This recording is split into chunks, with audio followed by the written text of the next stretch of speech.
Hello friends, welcome to another session of video tutorial on robot framework. If you are an existing subscriber, thanks for all the support. If you are a new visitor or a regular visitor to this channel, please subscribe to this channel.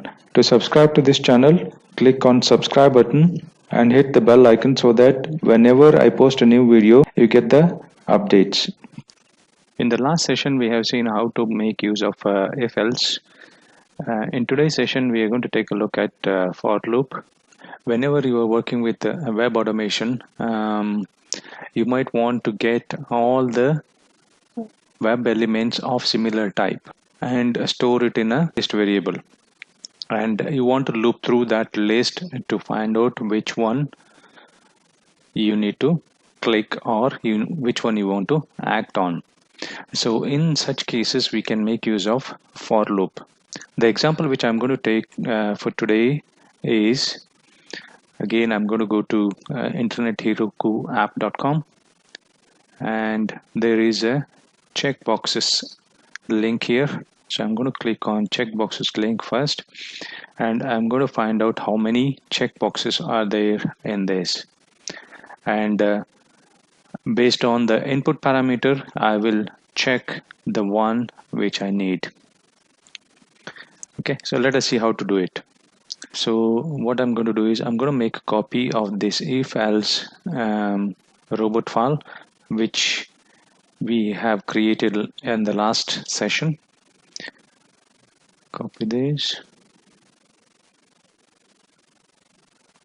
and then paste it here. So I'm going to call this as for loop.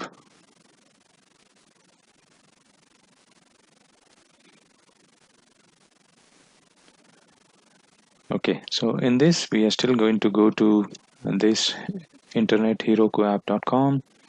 Instead of clicking on A/B testing, so we are going to click on checkboxes. Right, okay.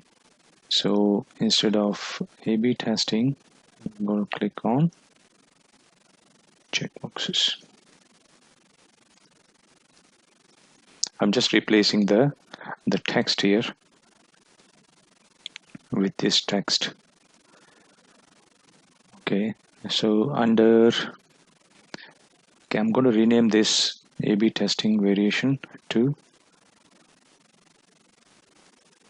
for loop test for checkboxes. Okay, in that I'm going to open the browser and click on this link. Okay, the variable name also I'm going to change it.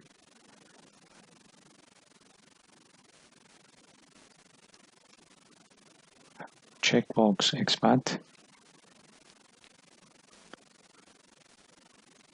Okay, and I'm going to click on this link first, and after this I'm going to remove whatever was there before, and I'm going to remove these keywords as well for now. And under test case, I'm going to call this as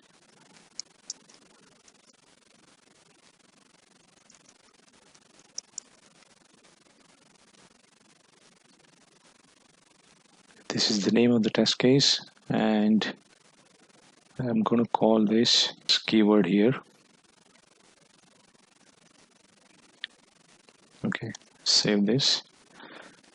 Okay, so after clicking on the link here for checkboxes, so we need to find out how many checkboxes are there, right? And we need to store that in the list. Okay, for that I need to find out the XPath for this. Okay, right click on the element, go to inspect. Okay, it's in a form, and this form contains two input types of checkbox. Okay, so this is what we are going to try to find out. Okay, so for that we are in phone now, and slash input. So we have two elements. For that, I'm going to use for. Before we use for, we need to store the checkboxes available on that particular page into a list. So how did we create a list? So it starts with that symbol and then lst checkbox. This is the name of the variable, and two spaces. There is a built-in keyword called get web elements. To this, I'm going to pass in the XPath which we got just now. Okay, and so what this will do is it will get all the web elements of type input and stores it into this list checkbox. After storing all the web elements into this list checkbox variable, I'm going to make use of for loop here.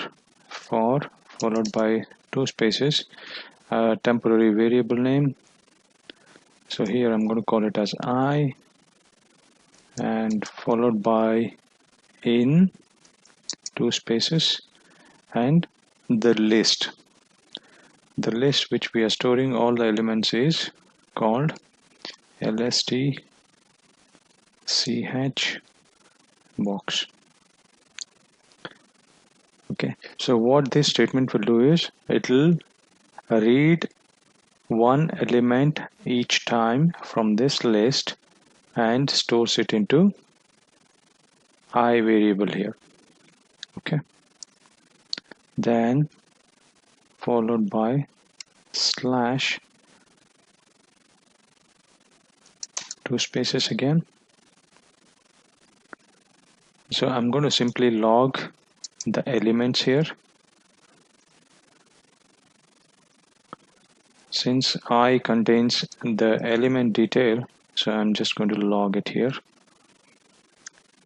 and at the end I'm going to take a screenshot.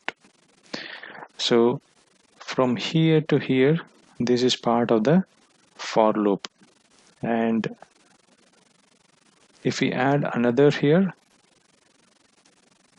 slash followed by two spaces and something else here, then that will be part of your for loop. So I'm coming out of for loop and then capture page screenshot here just to see.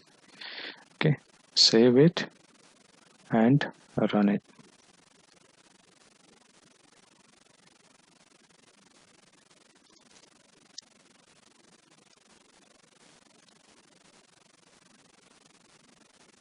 Okay, it's opening the web page.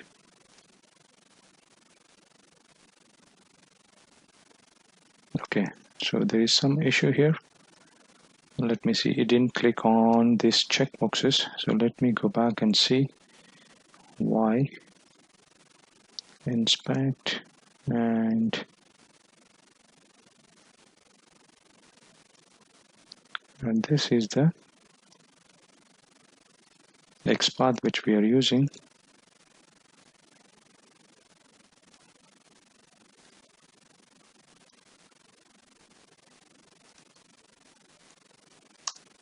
Okay, so there is no checkboxes here, and let me find out why. Okay, if I click and inspect. Okay, if you notice this, there is the text contains capital C and small b.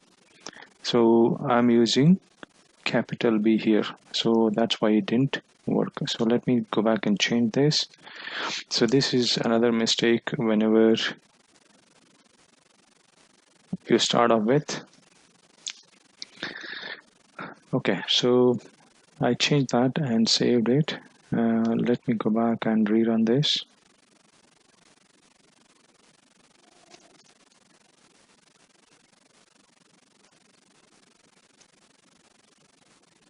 Okay, so now it worked.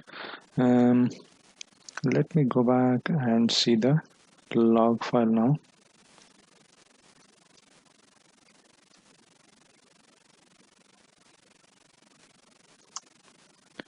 Okay, so the log file contains the details of all the elements which it found. So the list box contains the elements. In my case, there are 2 elements here. So I should be looking at the 2 elements here. Okay, so $I is the variable which stores the elements. So there are 2 elements here. This is the first one and this is the second one. Okay, as a next step, what I will do is I will toggle the checkboxes. So that means I will try to click on both of these checkboxes. So since this is not checked, so it will get checked after I click on it, and if I click on this one, it will get unchecked. Okay, so how do I add another statement within the for loop? Okay, slash followed by 2 spaces, and I'm going to make use of click element,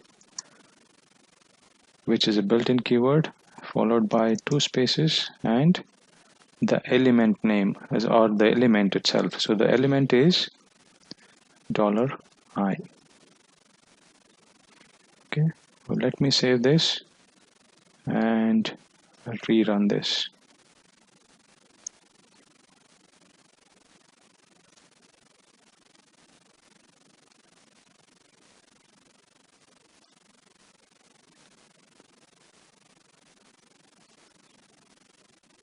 Okay, the test ran successfully, and let us see the log file.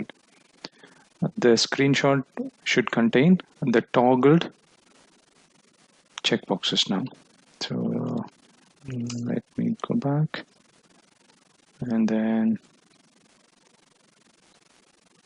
this. Okay, for loop, and inside the for loop it's not only logging but also clicking on the element. Okay, and this is successful. Let us take a look at the capture page screenshot, and the screenshot contains the first one is checked and second one is unchecked. Okay, so this is what we expected. Okay, so this is how we can make use of for loop. That is the end of this session. Thanks for watching. If you have any comments, suggestions, please post it under comment section under the video. I will see you in the next video.